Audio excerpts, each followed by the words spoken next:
کہ اس کے باوجود خدا کا پاک کلام بیان کرتا ہے کہ اگرچہ وہ آزاد ہوں یا غلام ہوں، ان کے لیے میرے عزیزو روحانی آزادی بہت زیادہ ضروری ہے۔ اگر ایک شخص غلام ہے تو بھی اسے روحانی آزادی کی ضرورت ہے، اور ایک شخص آزاد ہے تو بھی اسے روحانی آزادی کی ضرورت ہے۔ اسے غلام ہوتے ہوئے روحانی طور پر آزاد ہونا ضروری ہے، اسے آزاد ہوتے ہوئے روحانی طور پر آزاد ہونا ضروری ہے میرے عزیزو۔ کلام خدا بیان کرتا ہے، اسی لیے خدا یسوع مسیح نے ان سے کہا کہ یہ روحانی آزادی ہمیں کس طرح سے مل سکتی ہے۔ یہ آزادی خدا کے کلام میں لکھا ہے، تم سچائی سے واقف ہوگے اور سچائی تمہیں آزاد کرے گی۔ آج ہم کلام مقدس میں سچائی سے پردہ اٹھائیں گے، اس سچائی کو تھوڑی دیر کے لیے دیکھیں گے کہ وہ کیا سچائی ہے۔ اور پھر خدا کا کلام بیان کرتا ہے کہ جب تک لوگ اس سچائی سے واقف نہیں ہوتے، اس سچائی کو نہیں مانتے، اس تک نہیں پہنچتے، تب تک وہ کبھی آزاد نہیں ہو سکتے۔ میرے عزیزو، جب ہم کلام مقدس میں سے اس طرح سے دیکھتے ہیں، خدا کے کلام میں لکھا ہے، یسوع نے ان یہودیوں سے کہا جنہوں نے اس کا یقین کیا تھا کہ اگر تم میرے کلام پر قائم رہو تو حقیقت میں میرے شاگرد ٹھہرو گے۔ حقیقی مسیحی، حقیقی آزاد کیے ایماندار وہ لوگ ہیں جو خدا کے کلام پر قائم رہتے ہیں، یعنی ان سچائیوں پر قائم رہتے ہیں جو خدا کا کلام انہیں سکھاتا اور بتاتا ہے۔ اسی لیے خدا یسوع مسیح نے کہا تو تم سچائی سے واقف ہوگے اور سچائی تمہیں آزاد کرے گی۔ اب یہ سچائی کیا ہے؟ خدا کے پاک کلام میں لکھا ہے، انہوں نے اسے جواب دیا، ہم تو ابراہیم کی نسل سے ہیں اور کبھی کسی کی غلامی میں نہیں رہے، تو کیوں کر کہتا ہے کہ تم آزاد کیے جاؤ گے؟ میرے عزیزو، کلام مقدس میں سے جب ہم اس بڑی سچائی کو دیکھتے ہیں، آج جب لوگوں کو کہتے ہیں کہ سچائی تمہیں آزاد کرے گی، تو لوگ بھی یہودیوں کی طرح سے جواب دیتے ہیں کہ ہم تو کبھی کسی کی غلامی میں نہیں رہے۔ حالانکہ کلام مقدس کے اندر یہ لکھا ہوا ہے کہ یہ 430 سال تک مصر کی غلامی میں رہے، 70 سالہ بابل کی اسیری میں رہے، کئی سال تک فارس کی اسیری میں، اور جس وقت خداوند یسوع مسیح موجود تھے اس وقت یہ رومیوں کی غلامی میں تھے۔ تو بھی کہہ رہے تھے ہم تو کبھی کسی کی غلامی میں نہیں رہے۔ میرے عزیزو، یہ ان کا بول پن تھا، یہ ان کی لا علمی تھی میرے عزیزو، کہ وہ غلامی میں ہوتے ہوئے بھی اس بڑی لعنت سے واقف نہیں تھے۔ اسی طرح سے آج کا انسان بھی میرے عزیزو یہ کہتا ہے، وہ سمجھتا ہے کہ جب میرے پاس اچھا کاروبار ہے، اچھا بزنس ہے، میرا اچھا گھر ہے، میرے اچھے تعلقات ہیں، میں اچھا کھاتا اور اچھا پیتا ہوں، میری پی آر شہر میں بہت زبردست ہے، میں وی آئی پی لوگوں میں گنا جاتا ہوں، تو شاید میں بہت شاندار ہوں۔ میرے عزیزو، خدا کا کلام بیان کرتا ہے اس کے باوجود خدا کا کلام بیان کرتا ہے وہ غلامی کا شکار ہو سکتا ہے۔ انہوں نے بھی کہہ دیا تھا ہم کبھی غلامی میں نہیں رہے۔ خدا کا کلام بیان کرتا ہے وہ کس کی غلامی میں تھے؟ خدا کا پاک کلام بیان کرتا ہے جب یسوع مسیح نے یہ بات کی، ان کی سمجھ میں نہ آئی تو پھر خود وضاحت کر دی۔ یسوع نے جواب دیا، میں تم سے سچ کہتا ہوں کہ جو کوئی گناہ کرتا ہے وہ گناہ کا غلام ہے۔ اور میرے عزیزو، یہ ہے وہ غلامی جو جسمانی غلامی سے بھی خطرناک غلامی ہے میرے عزیزو۔ اس لیے کہ اگر آپ جسمانی طور پر غلام ہیں، اسیری کے اندر ہیں، روحانی طور پر آپ آزاد ہیں، آپ ہمیشہ کی زندگی میں جا سکتے ہیں، آپ خدا کی بادشاہی کے وارث بن سکتے ہیں۔ جسمانی طور پر غلام رہتے ہوئے بھی، اسیری میں رہتے ہوئے بھی آپ خدا کے خاندان میں شامل ہو سکتے ہیں، لیکن اگر آپ آزاد رہتے ہوئے اپنی زندگی میں اس گناہ کی، ابلیس کی، موت کی، قبر کی، جہالت کی، لاپرواہی کی، بے دینی کی، بے عملی کی اس غلامی سے واقف نہیں ہیں، تو خدا کا کلام بیان کرتا ہے جسمانی آزادی آپ کے لیے کسی کام کی نہیں ہے۔ خدا کا کلام کہتا ہے اس لیے کہ جب ہم کلام مقدس میں سے اس گناہ کی غلامی کے طبق سے دیکھتے ہیں تو پاک کلام کا یہ الہی فتویٰ ہے پوری دنیا کے لیے۔ رسول اعظم رومیوں کا خط لکھنے والا 3 چیپٹر میں فرماتے ہیں، خدا فرماتا ہے کہ سب نے گناہ کیا اور خدا کے جلال سے محروم، سب نے گناہ کیا اور خدا کے جلال سے محروم ہیں۔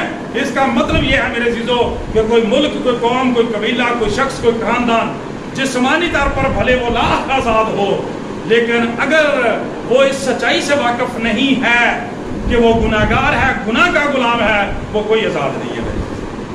وہ جسمانی طور پر آج بھی جکڑا ہوا ہے، آج بھی گناہ کے نرگے میں ہے، آج بھی ابلیس کے نرگے میں ہے، آج بھی گناہ اور قبر جو ہے اس کا مقدر ہے، اور وہ آنے والے وقت میں جہنم کا ایندھن بننے کے لیے تیار ہے میرے۔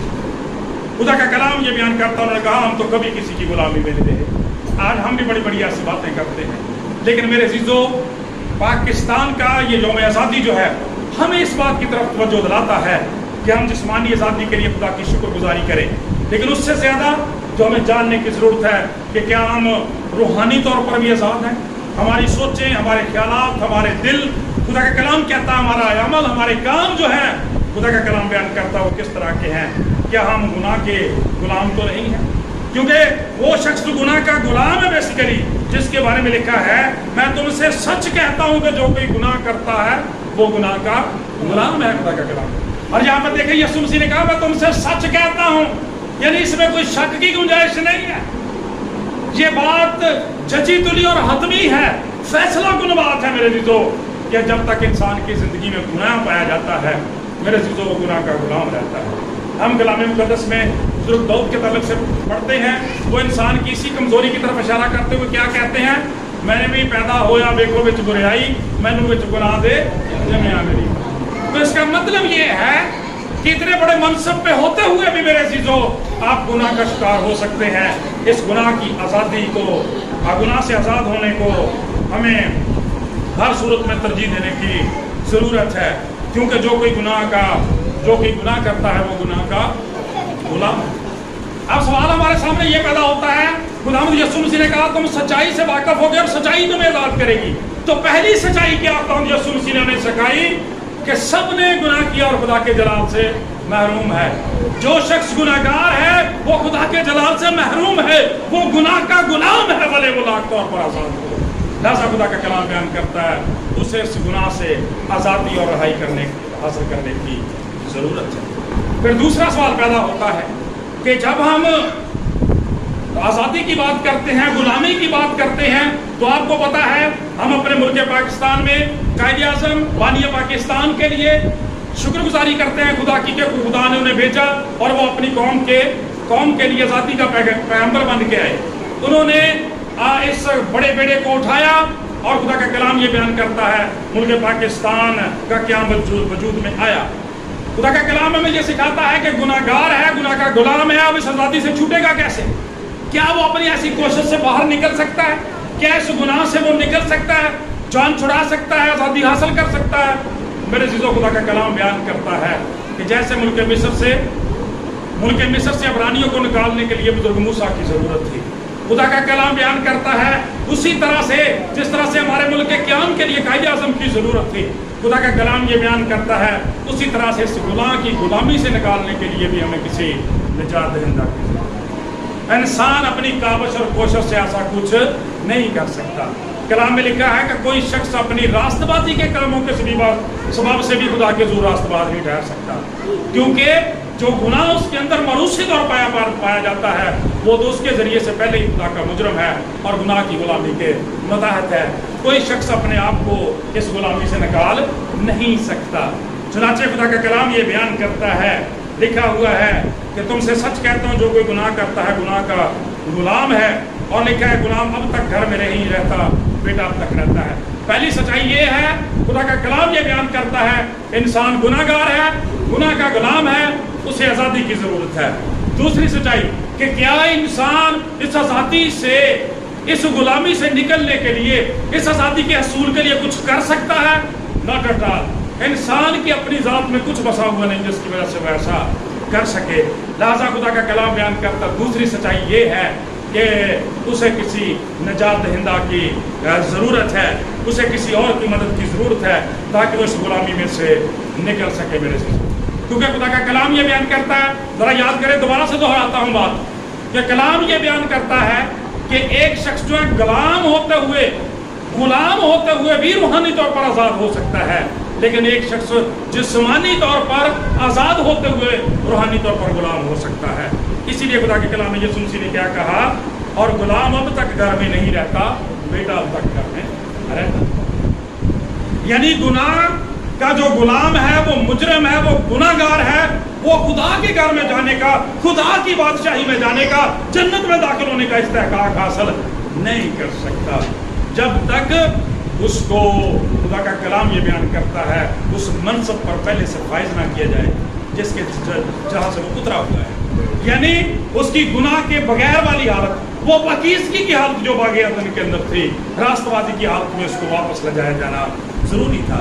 جب تک ایسا کو کرنے والا نہ ملتا، یہ اپنے گناہ کی غلامی سے نہیں نکل سکتا تھا، اس کو یہ حق نہیں مل سکتا تھا۔ میرے عزیزو، خدا کا کلام بیان کرتا ہے جب تک ہم اس گناہ کے بدن میں ہیں خدا کے ہاتھ سے، جب تک ہم اس بدن کے وطن میں ہیں خدا کے وطن سے جلا وطن ہے۔ دوبارہ غور سے سنیے، جب تک ہم اپنے اس گناہ کے بدن میں ہیں، گناہ کے اس بدن کے وطن میں ہیں، تب تک ہم خدا کے وطن سے، خدا کی بادشاہی سے جلا وطن ہے، اس میں جانے کا ہمارے پاس کوئی اختیار نہیں ہے۔ پھر تیسری بات، تیسرا سوال پیدا ہوتا ہے، اب یہ کون ہے؟ اب کون ہے جو ہمیں آزادی دے گا؟ کون آزادی کا ممبر بنے گا؟ کون سلامتی کا شہزادہ ہوگا؟ کون پرنس آف پیس رہے گا؟ کون ہمارا نجات دہندہ بنے گا؟ خدا کے کلام میں لکھا ہے اور غلام اب تک گھر میں نہیں رہتا، بیٹا اب تک رہتا ہے، بس یہاں پہ آ کے کیا کہہ دیا بچوں؟ بس۔ خدا کا کلام بیان کرتا ہے جتنی باتیں پیچھے کر دی گئی، بس ان کا اب حل یہ ہے۔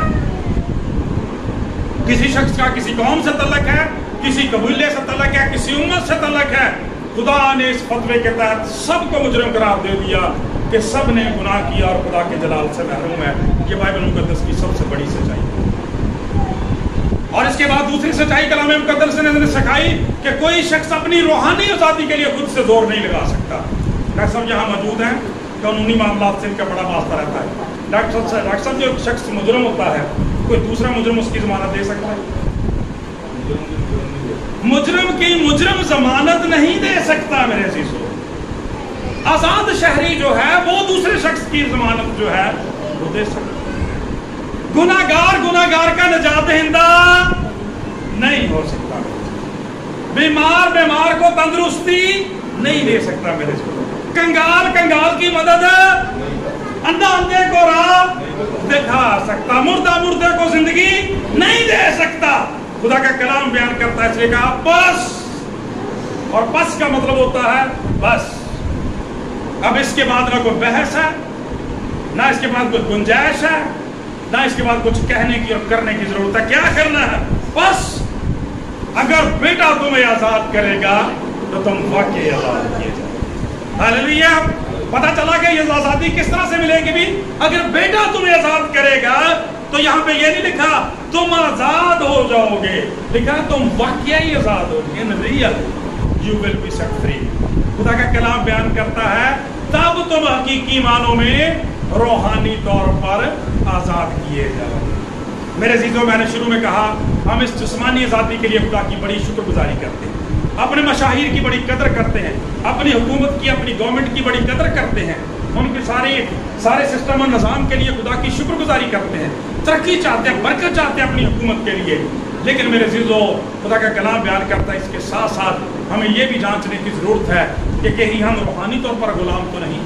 اور اگر ایسا ہے، اور یقیناً ایسا ہے، اس لیے کہ جب تک گناہ کا کانٹا ہماری زندگی میں چبھتا رہتا ہے، جب تک ہم گناہ کرتے رہتے ہیں، تو اس کا مطلب ہے ابھی تک ہم گناہ کے غلام ہیں۔ اور خدا کا کلام بیان کرتا ہے اس روحانی آزادی کا نمائندہ اور نجات دہندہ کون ہے؟ خدا کا بیٹا خداوند یسوع مسیح۔ کیونکہ خدا کا کلام بیان کرتا ہے، آپ کو یاد ہی ہے کہ خداوند یسوع مسیح تو پیدا ہی ہوئے تھے تو ان چرواہوں کو کیا کہہ کے خوشخبری دی گئی تھی؟ ڈرو مت، میں تمہیں بڑی خوشی کی بشارت دیتا ہوں کہ آج داؤد کے شہر میں تمہارے لیے ایک منجی، اور منجی والا کیا ہوتا ہے؟ نجات دہندہ۔ زوردار تالیاں لگائیں زندہ نجات دہندہ کے لیے۔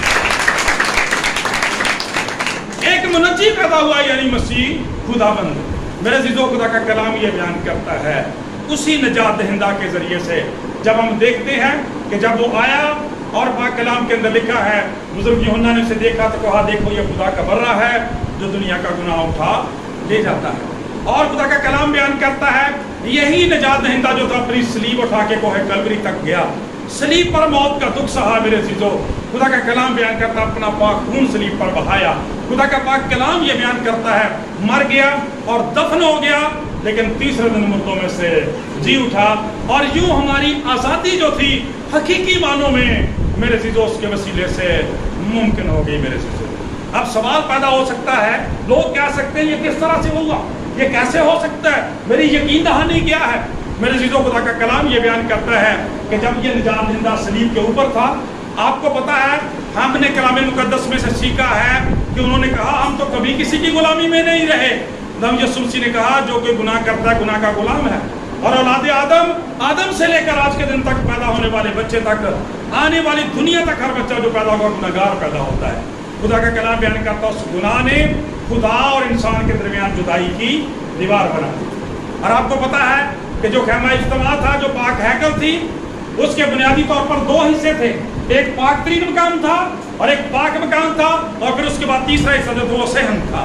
خدا کا کلام بیان کرتا ہے پاک مکان کے اندر اور پاک ترین مکان کے اندر کاہن تو جا سکتے تھے، لوگ نہیں جا سکتے تھے کیونکہ وہ گناہ کے غلام تھے۔ خدا کا کلام بیان کرتا ہے وہ آزاد نہیں تھے، ان کے پاس یہ آزادی نہیں تھی، اس لیے وہ پردہ درمیان میں ان کے جو تھا وہ علیحدگی کی نشانی بنا ہوا تھا۔ غلامہ دا سائدر ذریعے پیچھے ہی رہنے گے، ٹھیک ہے، رکاوٹ بنی ہوئی تھی درمیان کے اندر۔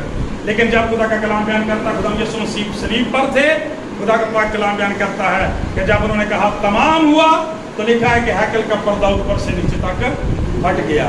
اس کا مطلب وہ جدائی کی دیوار جو تھی، وہ غلامی کی دیوار جو تھی، وہ اسیری کی دیوار جو تھی، وہ ٹوٹ گئی میرے عزیزوں۔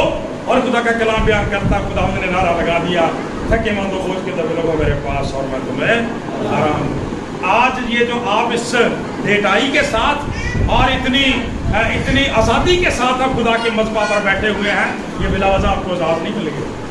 یہاں تک صرف خدا کا کاہن ہی آ سکتا تھا، آپ یہاں تک آنے کی جرت ہی نہیں کر سکتے تھے۔ آپ کو تو ان باؤنڈریز کے باہر رہ کے خدا کا کلام سننا تھا۔ خدا کا کلام بیان کرتا ہے کاہن کو بھی سارا سال تیاری کرنے کی ضرورت پڑتی تھی، قربانیوں پہ قربانیاں چڑھانے کی ضرورت ہوتی تھی۔ خدا کا کلام بیان کرتا ہے یہ اسی کے خون کا فیض ہے، یہ اسی کا فضل ہے کہ آج ہم اس کی حضوری میں آ سکتے ہیں، کیونکہ میرے عزیزو آج ہمیں اس کی حضوری میں اس کے خون کی وسیلہ سے جانے کی دلیری اور آزادی ہے۔ تو میرے عزیزو خدا کا کلام بیان کرتا جب مردوں میں سے زندہ ہوئے تو پھر ثابت کر دیا کہ یہ آزادی کنفرمیشن، اس آزادی کی کنفرمیشن ہو گئی ہے۔ خدا کا بیٹا زندہ ہے اور آج بھی ہمارے درمیان ہے۔ خدا کے بیٹے نے ہمیں آزادی بخشی ہے میرے عزیزو۔ خدا کا کلام بیان کرتا ہے اس کے بیٹے یسوع مسیح کا خونوں میں تمام گناہوں سے کیا کر دیتا ہے؟ پاک کر دیتا ہے، صاف کر دیتا ہے، راست باز بنا دیتا ہے، اور 14 گز تلگنا سے کیا دیتے ہیں؟ ہمیں آزاد کر دیتا ہے، ہمیں رہائی بخش دیتا ہے۔ لہٰذا خدا کا کلام بیان کرتا ہے اس طرح سے ہم وہ آزادی کو حاصل کرتے ہیں اور روحانی طور پر بے خوف ہو کر میرے عزیزو خدا کی پاک حضوری میں آ سکتے ہیں۔ اس لیے چونکہ پہلے ہمارا وقت چونکہ زیادہ ہو چکا ہے، آج اب ہم کچھ دیر شروع کی تھی، صرف آپ کے سامنے اشارے رکھتا ہوں کہ میرے عزیزو اس آزادی کے لیے ہم ضرور خدا کی شکر گزاری کریں، اس کا ہم جشن بھی منائیں میرے عزیزو، اس کے لیے نغمے بھی گائیں اپنے ملک کے لیے، وطن کے لیے، اس لیے کہ ہمارا نجات دہندہ بھی اپنے وطن سے بڑی محبت رکھتا تھا، انبیاء کرام اپنے وطن سے بڑی محبت کرتے تھے۔ یہ فطری بات ہے، انسان جس جگہ پیدا ہوتا ہے اس سے وطن سے محبت کرتا ہے، لیکن اس کے بعد ایک ہمارا آسمانی وطن بھی ہے جس میں ہمیں ہمیشہ کے لیے جا کر رہنا ہے، اس کے لیے بھی تیاری کرنے کی ضرورت ہے، اور وہ تیاری ہے گناہ کی غلامی سے آزادی۔ آج دیکھیں بہت سارے نوجوان جب آپ سوشل میڈیا کو دیکھتے ہیں، اپنے گھروں کو دیکھتے ہیں، تو آج وہ ظاہری طور پر، بلکہ اس سے بھی ایک اسٹیپ ہم بھائی سنا آگے جا سکتے ہیں، وہ جسمانی طور پر بھی آزاد ہیں اور دعوے دار ہیں کہ وہ روحانی طور پر بھی آزاد ہیں کیونکہ خدا کے بیٹے پر ایمان رکھتے ہیں، لیکن اس کے باوجود میرے عزیزو کلام خدا بیان کرتا ہے وہ بہت ساری بری عادتوں کے غلام ہو سکتے ہیں۔ بچے غور سے سنیں، بیٹیاں غور سے سنیں، نوجوان غور سے سنیں، وہ بہت ساری بری عادتوں کا شکار ہو سکتے ہیں میرے عزیزو، وہ نشے کی لعنت کے غلام ہو سکتے ہیں میرے عزیزو، بری باتوں کے، وہ چوری کے، حرام کاری کے، زناکاری کے اور بہت ساری باتوں کے میرے عزیزو غلام ہو سکتے ہیں، کیونکہ گناہ کی یہاں پہ گناہ کا لفظ استعمال کیا گیا ہے اور اس کی تشریح باقی ماندہ ساری بائبل مقدس کے اندر پائی جاتی ہے، پوری دنیا کے اندر پائی جاتی ہے۔ گناہ شرع کی مخالفت، خدا کے کلام کی مخالفت میں ہم جب جاتے ہیں تو گناہ میں جاتے ہیں، اور کلام کیا اس کی ڈیفائن کرتا ہے غلام کی، کہ جب تک وہ گناہ کرتا رہتا ہے اس کا مطلب ہے ابھی تک وہ غلامی کے اندر ہے۔ سمجھ رہے ہیں؟ توجہ کر رہے ہیں؟ سو اپنی زندگیوں پر غور کریں، اور آپ کو جس بھی چیز نے، کئی لوگوں کو یہ موبائل کی عادت اتنی زیادہ پڑ جاتی ہے وہ اس کے غلاموں کے رہ جاتے ہیں۔ یہ جو ٹک ٹاکرس ہیں،